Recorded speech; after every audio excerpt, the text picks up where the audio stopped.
નમસ્તે બેટા, કેમ છો બધા?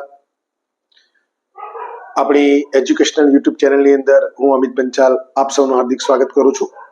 આપણે ધોરણ 5માં આવતી કોમન એન્ટ્રન્સ ટેસ્ટ ના પ્રશ્નપત્ર જે 2025ની અંદર લેવાઈ ગયેલ એના સોલ્યુશન માટે અહીંયા મળ્યા છીએ. તો આપ સૌ તૈયાર હશો તમારા નોટબુક સાથે, પેન સાથે અને કદાચ પ્રશ્નપત્ર એની કોપી સાથે. જો ન હોય તો મેળવી લેશો. આજે આપણે અગાઉ જે પ્રશ્ન નંબર 1 થી 30 સુધીનો અભ્યાસ કર્યો બે ભાગની અંદર, આજે આપણે વધુ અભ્યાસ કરીશું. 31 પ્રશ્નની શરૂઆત કરીશું અને તમને વિડીયો કેવો લાગ્યો એ ચોક્કસ એમાં જણાવજો. આશા રાખું છું કે આપ સૌને સરસ મજાની સમજણ પડશે. બહુ સાદી રીતે આપણે એને સમજીશું. તો શરૂઆત કરીએ આજના પ્રશ્ન નંબર 31 થી. અહીં કહે છે કે એક ત્રિકોણાકાર ખેતર કે જેની બાજુના માપ 3 મીટર, 4 મીટર અને 5 મીટર છે, તો તેની ફરતે વાડ બાંધવા માટે કેટલા મીટર તાર જોઈશે? અહીં આકૃતિ આપેલી છે ત્રિકોણાકાર. એનો મતલબ કે આ ત્રિકોણાકાર આકાર છે અને એક બાજુનું માપ 3 મીટર, બીજી બાજુનું માપ 4 મીટર અને ત્રીજી બાજુનું માપ 5 મીટર છે. તો એને વાડ બાંધવી છે. તો વાડનો મતલબ શું બેટા? વાડ મતલબ પરિમિતિ, અને પરિમિતિનો મતલબ શું? તો ચારે બાજુનો સરવાળો. આમ સામાન્ય રીતે ચારે બાજુનો સરવાળો. અહીં આપણે ત્રિકોણ આપેલું છે, તો ત્રિકોણની કેટલી? 3 બાજુ. તો ત્રણેય બાજુનો સરવાળો. ઓકે, તો આપણે સરવાળો કરીશું. 3 + 5 + 4 તો કેટલો થશે? 8 ને 4 12. 12 મીટર. 12 મીટર. જે આપણને જવાબ ક્યાં મળે છે? તો વિકલ્પ નંબર સી ની અંદર મળી જાય છે. જેને એકદમ સહેલો. અહીં માત્ર પરિમિતિ યાદ રાખવાની. પરિમિતિનો મતલબ કે બધી બાજુઓનો સરવાળો. આગળ જોઈએ પ્રશ્ન નંબર 32. પ્રથમ 5 અયુગ્મ. આ અયુગ્મનો મતલબ શું? તો વિષમ. તો વિષમનો મતલબ શું? તો એકી. એકી સંખ્યાનો સરવાળો કેટલો થાય? અહીંયા પ્રથમ 5. તો પ્રથમ 5 કઈ એકી સંખ્યા? તો જે સંખ્યાના 2 ભાગ કરીએ તો 2 સરખા ભાગ ન થાય એને એકી સંખ્યા કહીશું. જેમ કે એકી અંક કયા? તો એકી અંક. તો એકી અંકની વાત કરીએ તો 1, અને અહીંયા સરવાળો કીધું છે એટલે આપણે ડાયરેક્ટ સરવાળો કરીશું. 1, 3, 5, 7 કેટલા થયા? 1, 2, 3, 4 વત્તા 9. આ એકી અંક છે, તો આનો સરવાળો 9 ને 1 10, 7 ને 3 10, એટલે કે 10 ને 10 20 અને 5 25. 10 વત્તા 10 વત્તા 5 બરાબર 25 સરવાળો થશે. 25 જવાબ આપણને ક્યાં મળે છે? વિકલ્પ નંબર સી ની અંદર મળે છે. અહીં હું તમને આ ટ્રીક સમજાવી કે જ્યારે અંકો અહીં તમે જોઈ શકો છો 1 ને 9 10, કારણ કે બધા અંકો વચ્ચે સરખી સંખ્યાની ગેપ છે, એકી બેકી. એટલે આગળના છેલ્લો અંક હોય અને પહેલો અંકનો જે સરવાળો કરીશું તો સરવાળો કરતા કરતા વચ્ચેની સંખ્યા ઉમેરી દેવાની એટલે આપણો જવાબ આવી જાય. ઓકે, પ્રશ્ન નંબર 33 સમજીએ. કુલ 339 પેન્સિલને એ રીતે વહેંચવાની છે કે દરેક વિદ્યાર્થીને 4 પેન્સિલ મળે. છેલ્લે કેટલી પેન્સિલ બાકી રહી? બહુ સરળ દાખલો બેટા, ભાગાકારનો દાખલો. 339 ને 4 વડે ભાગવાના છે અને જે શેષ વધે એ આપણે શોધવાની. કેટલી બાકી રહી ગઈ હોય એ જ આપણે શોધવાની છે. તો 339 ભાગ્યા 4 કરીશું.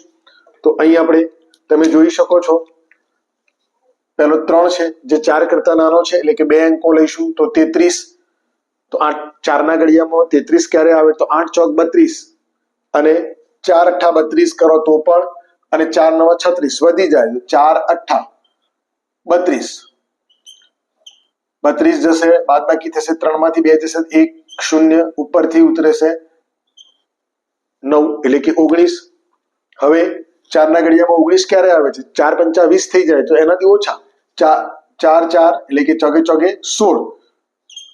તો 19 માંથી 16 જશે કેટલા વધશે? 3. હવે આપણો જે જવાબ આપણે જોઈએ છે બાકી વધેલી પેન્સિલ, બાકી પેન્સિલ. ઓકે, આપણો શેષ એ આપણો જવાબ છે. અહીં ભાગફળ મળ્યું એ આપણો જવાબ નથી. ઓકે, તો શેષ આપણને જવાબ 3 પેન્સિલ ક્યાં મળે છે? વિકલ્પ નંબર બી ની અંદર મળી જાય છે. ઓકે બેટા, આગળ વધીએ. પ્રશ્ન નંબર 34. અહીં પણ એક સરસ મજાનો પ્રશ્ન છે કે 1 કિલો સામગ્રીમાંથી એક ખોખામાં 8 લાડુ સમાય છે. એનો મતલબ કે 32 લાડુ સમાવવા હોય તો કેટલા ખોખા જોઈશે? 8 ચોક 32 એટલે કે 4 ખોખા, બરાબર? 1 લાડુ. કંદોઈએ 4 કિલો સામગ્રીમાંથી લાડુ બનાવેલ છે, તો લાડુ ભરવા કંદોઈને કેટલા ખોખા જોઈશે? અહીં બંને રીતે ગણી શકાય છે બેટા. જો તમે 1 કિલોમાં 32 લાડુ, તો 4 કિલોમાં કેટલા લાડુ, એ રીતે લાડુ મેળવી એને ભાગ્યા 8 વડે કરો તો પણ જવાબ આવશે. અને બીજી એક સાદી રીત, સિમ્પલ ટ્રિક્સ કેવી, તો અહીં આપણે જોઈ શકીએ છીએ કે 1 કિલોમાંથી 32 લાડુ, બરાબર? તો 32 લાડુને સમાવવા માટે કેટલા ખોખા જોઈશે? એક ખોખાની અંદર 8, તો 32 ભાગ્યા 8, 8 લાડુ એક ખોખામાં, તો 4 ખોખા જોઈએ, બરાબર? એનો મતલબ એક સરળતાથી સિમ્પલ સમજીએ કે 1 કિલો માટે 4 ખોખા, રાઈટ? તો 4 કિલો માટે કેટલા ખોખા? તમે અંદાજ મારી શકો છો. 4 ગુણ્યા 4, 4 ગુણ્યા 4 એટલે કે 16 ખોખા. ત્રિપદી રાશિના સૂત્ર મુજબ ગણો તો પણ 2 કિલો માટે 8, 3 કિલો માટે 12 અને 4 કિલો માટે 16, એ રીતે પણ તમે ગણી શકો છો. એટલે કે આ દાખલો બંને 2 કે 3 રીતથી તમે શોધી શકો છો. અને આપણો જવાબ આપણને 16 ક્યાં મળે છે? તો વિકલ્પ નંબર સી ની અંદર મળી જાય છે. ઓકે, સેટની પરીક્ષાની અંદર એટલું યાદ રાખવાનું કે જેટલું બને એટલું શોર્ટ ટ્રિક્સ થી તમે ગણશો તો તમને દાખલો ગણવામાં સરળતા રહેશે. ઓકે, બહુ લાંબી પ્રક્રિયા અનુસરવાની નહીં. પ્રશ્ન નંબર 35 સમજીએ. અહીં એક સમઘન બોક્સ આપેલું છે. આ પેટીમાં 1 મીટર લંબાઈના કેટલા સમઘન બોક્સ સમાઈ શકે? અહીં તમે બેટા જોઈ શકો છો કે સમઘનનો મતલબ કે બધી બાજુઓ સરખી. તો અહીં જે બોક્સ આપ્યું છે દેખાય છે લંબચોરસ જેવું, પરંતુ એની આ બાજુ પણ 2 મીટર હશે અને આ બાજુ જે ખરી એની એ પણ 2 મીટર જ હશે. એટલે કે લંબાઈ, પહોળાઈ અને ઊંચાઈ બધી 2 મીટર હશે. તો કેટલા બોક્સ સમાઈ શકે સમઘન? એનો મતલબ કે એનું ઘનફળ શું થાય? એનું ઘનફળ. તો ઘનફળમાં શું હોય? તો લંબાઈ ગુણ્યા પહોળાઈ ગુણ્યા ઊંચાઈ. તો લંબાઈ 2 મીટર, પહોળાઈ પણ 2 મીટર અને ઊંચાઈ પણ 2 મીટર. ઓકે બેટા, તો ગુણાકાર છે તો 2 દુ 4, 4 દુ 8, 8 બોક્સ સમાઈ શકે. કેવા? 1 મીટરના. ઓકે, 1 મીટરના, કારણ કે અહીંયા 2 મીટર માપ આપેલું છે. જો કદાચ અહીં જુદું જુદું માપ આપ્યું હોય અને એમ કે આ પેટીમાં કેટલા સાબુ સમાઈ શકશે, આ પેટીમાં કેટલા લાટા સમાઈ શકશે, કેટલા બોક્સ સમાઈ શકશે, તો આ જ રીતે એનું ઘનફળ તમે શોધી શકો છો. તો 8 જવાબ આપણને ક્યાં મળે છે? વિકલ્પ નંબર ડી ની અંદર મળી જાય છે. ઓકે, આગળ વધીએ. પ્રશ્ન નંબર 36. અહીં એક ફૂલની પાંદડી દોરીને આપેલું છે. ચિત્રમાં ફૂલની 1/5 ભાગની પાંદડીઓ દર્શાવી છે. આ 1/5 યાદ રાખવાનું. એનો મતલબ કે કુલ ભાગ કેટલા? 5. નીચે આપણે અગાઉ અપૂર્ણાંકમાં સમજી ચૂક્યા છીએ કે નીચે જે ભાગ હોય એટલા ભાગ કુલ આપેલા અને તે પૈકીનો ઉપરનો આપેલો. તો એનો મતલબ કે અહીંયા આગળ દર્શાવ્યું છે. ફૂલનું ચિત્ર પૂર્ણ કરવા માટે હજી કેટલી પાંદડીઓ દોરવી પડશે? તો આને પૂર્ણ કરવું હોય તો એનો મતલબ કે આ ફૂલની ઉપર 5 પાંદડીઓ હોવી જોઈએ. 1, 2, 3 અને 4 આવી રીતે હોય 5 પાંદડીઓ, તો જ આ ફૂલ પૂરું થાય. અહીંયા પાંદડીઓ આપણે નથી જોવાની, પણ ભાગ જોવાના છે. તો આપણે કેટલી પાંદડીઓ દોરી વધુરાની? 1, 2, 3 અને 4. તો આપણો હજી કેટલી પાંદડીઓ દોરવી પડશે? આપણો જવાબ આપણને મળી જાય છે કે વિકલ્પ નંબર બી, એટલે કે હજી 4 પાંદડીઓ દોરવી પડશે. બીજી રીતે સમજીએ. કુલ ભાગ 5 આપેલા છે, એમાંથી એક ભાગ ની પાંદડી આપી, તો બાકી વધ્યા કેટલા? 4 બાકી ભાગ આ રીતે પણ આપણે એનો જવાબ મેળવી શકીએ છીએ ઓકે તો આશા રાખું છું કે બેટા આપ સૌને બહુ સરળતાથી સમજણ પડતી હશે ઓકે તો વિડીયો કેવો લાગ્યો એ ચોક્કસ કોમેન્ટ બોક્સમાં જણાવજો પ્રશ્ન નંબર 37 સમજીએ નીચે આપેલ કઈ સંખ્યાને ડાબેથી જમણે એટલે કે આ બાજુથી આ બાજુ કે અથવા સીધી કે ઉલટી વાંચીશું તો તેની તે જ સંખ્યા રહેશે એનો મતલબ કે એના એ જ વંચાવી જોઈએ તો આપણે દરેક સંખ્યાને આપણે ઉલટી કરીને જોઈએ એનો મતલબ કે જે છેલ્લો અંક છે ને પહેલો વાંચીએ અને પહેલો અંક છે ને છેલ્લો તો અહીં છેલ્લો કોણ છે 1 પછી 5 પછી 5 અને પછી પાછો 1 એ રીતે અહીં ચકાસીએ તો પહેલો 1 પછી 1 વળી 2 5 અહીં જોઈએ તો શું થશે 5 5 1 1 અહીં જોઈશું તો બેટા 1 ફરીવાર 1 5 અને 1 તો તમે અહીંયા જોઈ શકો છો કઈ સંખ્યા એની એ જ છે શું આ ના તો આપણને એ વિકલ્પ આપણને એવો મળે છે કે જે સંખ્યા એની એ જ રહે છે 1551 તો ઉલટી કરો તો પણ 1551 રાઈટ આગળ વધીએ બહુ સરસ મજાનો ક્ષેત્રફળનો દાખલો અહીં આલેખ પત્ર આપેલું છે આલેખ પત્ર ઉપર એક ચોરસ આકૃતિ દોરેલી છે આલેખ પત્ર પર દોરેલી આકૃતિનું ક્ષેત્રફળ કેટલું થાય તો અહીં બેટા આપણને ખ્યાલ હોવો જોઈએ કે ક્ષેત્રફળ એટલે કે બે બાજુઓ લંબાઈ પહોળાઈ અથવા લંબાઈ લંબાઈનો ગુણાકાર તો અહીં તમે જોઈ શકો છો 1 2 3 અને 4 ચોરસ આપ્યા છે આ બાજુ પણ 4 આપ્યા છે તો એનો મતલબ કુલ ક્ષેત્રફળ કેટલું થયું કુલ ક્ષેત્રફળ થયું 4 ગુણ્યા 4 એટલે કે લંબાઈ ગુણ્યા લંબાઈ એટલે કે 16 ચોરસ ઓકે ઉતાવળ કરીએ તો આપણને અહીંયા જવાબ જો 16 એકમ આપેલા હોય તો આપણે લખી લઈએ અને આપણો જવાબ ખોટો પડી જાય પરંતુ અહીંયા પૂછેલો તો અંદરનું જે આકૃતિ દોરેલી છે ચોરસની એનું ક્ષેત્રફળ કેટલું તો આનું ક્ષેત્રફળ બેટા આપણે બે રીતે જોઈ શકીશું જો એક રીત કેવી તો અહીં આ પણ એક ચોરસ છે રાઈટ અને એનો અડધો ભાગ એ ચોરસની અંદર 4 ચોરસ સમાયેલા છે એ ચોરસની અંદર 4 ચોરસ સમાયેલા છે એનો અડધો ભાગ એનો મતલબ કે 4 ના અડધા 2 ચોરસ ઓકે 2 અહીં 2 અહીં 2 અહીં ને 2 અહીં તો 4 વખત 2 એટલે કે 4 દુ 8 ચોરસ બરાબર આકૃતિનું ક્ષેત્રફળ કેટલું તો 8 ચોરસ આપણને જવાબ મળી જાય 8 ચોરસ એકમ એ સિવાય બીજી એક રીત તો બીજી રીત કઈ બેટા તો બીજી રીત એ તો અહીં આખા ચોરસ આપણે ગણવાના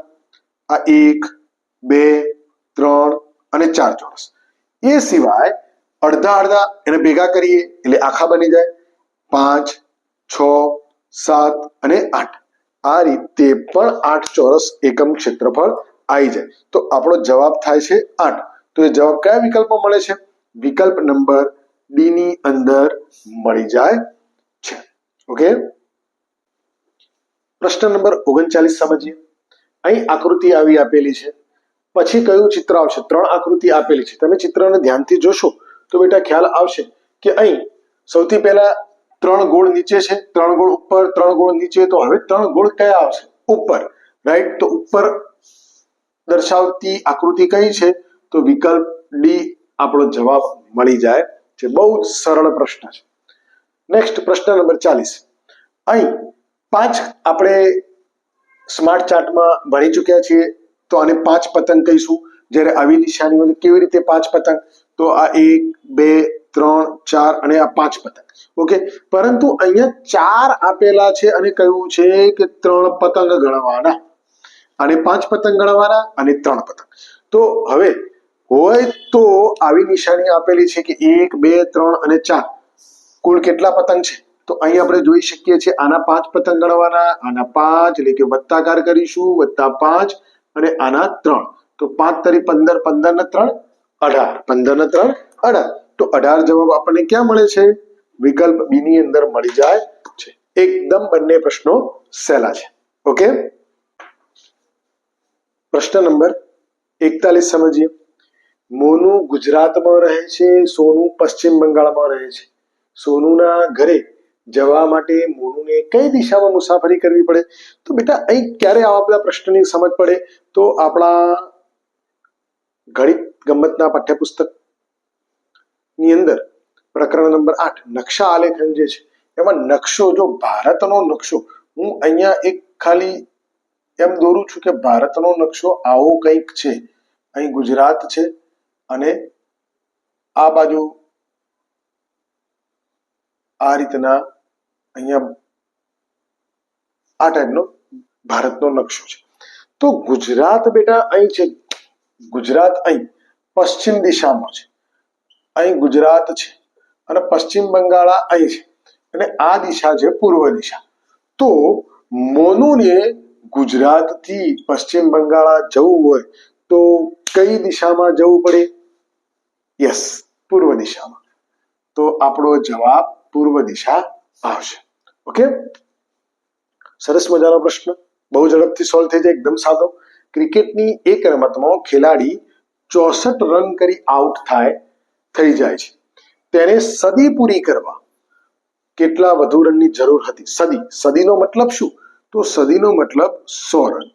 આ 100 રન કરવા માટે કેટલા બાકી? તો જેટલા કર્યા છે એટલા બાદ કરી દેવા, એટલે એટલા બાકી રહે.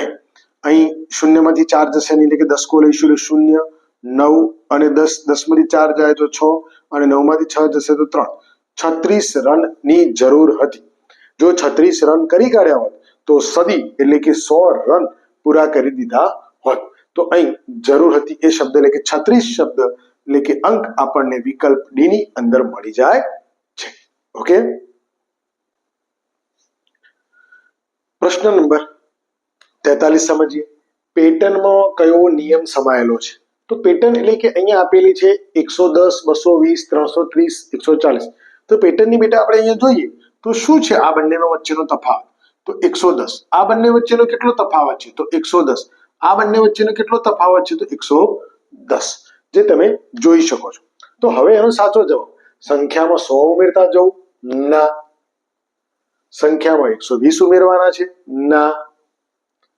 સંખ્યામાં 130 ઉમેરતા જવું? ના. તો સંખ્યામાં 110 ઉમેરતા જવું, આ આપણો સાચો જવાબ બની જાય છે. ઓકે બેટા, પેટર્ન આ રીતના તમે ઓળખી શકો છો અને આગળ વધારવાની હોય તો પણ વધારી શકો છો. એમ કે ખૂટતું પદ કયું? તો હવે કયું આવશે? 550. ઓકે, આગળ વધીએ. પ્રશ્ન નંબર 44. 100 ના અડધા કરી તેમાં 4 ના 10 ગણા ઉમેરતો કઈ સંખ્યા મળે? તો 100 ના અડધા, તો 100 ના અડધા એટલે 50 વત્તા એમાં ઉમેરવાના છે 4 ના 10 ગણા, એનો મતલબ કે 4 ગુણ્યા 10. ઓકે, તો 50 વત્તા 4 ગુણ્યા 10 કેટલા થશે? 40. 4 દન 40, તો 50 ને 40 કેટલા થશે? 90. તો 90 જવાબ આપણને ક્યાં મળે છે? વિકલ્પ સી ની અંદર મળી જાય છે. આપણને એ સંખ્યા મળવાની જે આપણને મળી ગઈ. ઓકે, પ્રશ્ન નંબર 45 સમજીએ. અહીં બેટા જે પેટર્ન તમે જોઈ રહ્યા છો, આ પેટર્ન નો જવાબ જીસીઈઆરટી ની આન્સર કી મુજબ 5 આવે છે, પરંતુ કેવી રીતે એ આપણે સમજીએ. અને જો આપણે આપણી પેટર્ન મુજબ કામ કરીએ તો એનો જવાબ કંઈક અલગ આવશે. એટલે કે આ પ્રશ્નના જવાબમાં દ્વિધા છે. પરંતુ કેમ દ્વિધા છે? તો એનું કારણ કે અહીં જે આકૃતિ આપેલી છે એ આકૃતિની સંખ્યાની ગોઠવણી કંઈક વિચિત્ર પ્રકારની છે. નોર્મલી એટલે કે સામાન્ય રીતે કેવું હોય છે? તો 2, તો 2 નો વર્ગ 4, 3, 3 નો વર્ગ 9, 4, 4 નો વર્ગ 16, એવી રીતે આપણને મળતી હોય છે. પરંતુ અહીં કંઈક જુદી આકૃતિ આપી છે. આપણે સમજવાનો પ્રયત્ન કરીએ અને સમજીએ. તો અહીં તમે જોઈ શકો છો કે બંને આકૃતિની અંદર 1 અને 3, તો બંને વચ્ચેનો તફાવત કેટલો? 2.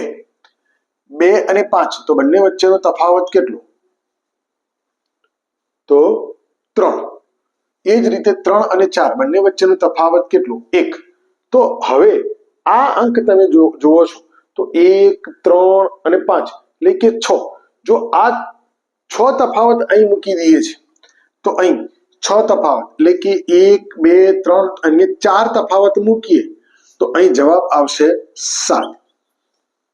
ઓકે, તો જવાબ આપણને 7 મળે છે, પરંતુ આન્સર કીની અંદર 5 આપેલો છે. તો કેવી રીતે? તો એ પણ સમજીએ. આપણે અહીં એવું ધારીએ છીએ કે અહીં જે તફાવત થાય છે 1, 2 અને 3 એનો સરવાળો 6. તો અહીં 6 મૂકીએ, 6 લાવવા હોય અહીંયા 6 મૂકવા હોય તો તફાવત એનો કેટલો તફાવત 6 કરવો હોય, 6 તફાવત કરવો હોય, આ 4 ની જગ્યાએ 6 તફાવત કરવો હોય તો અહીં કેટલા મૂકવા પડે? 5. આ રીતે એના બે જવાબ આવે છે. પરંતુ આ પ્રશ્ન દ્વિધાવાળો છે. તેમ છતાં મેં તમને વાત કરી કે જનરલી સામાન્ય રીતે કેવું હોય છે તો 1 નો વર્ગ, 1 નો વર્ગ તો 1, 2 નો વર્ગ તો અહીંયા સામે 4, 3 નો વર્ગ તો સામે 9, તો અહીં 4 નો વર્ગ હોય તો સામે કેટલા આવે? 16. આવી રીતે આકૃતિ બનતી હોય છે. પરંતુ આ કંઈક જુદી છે.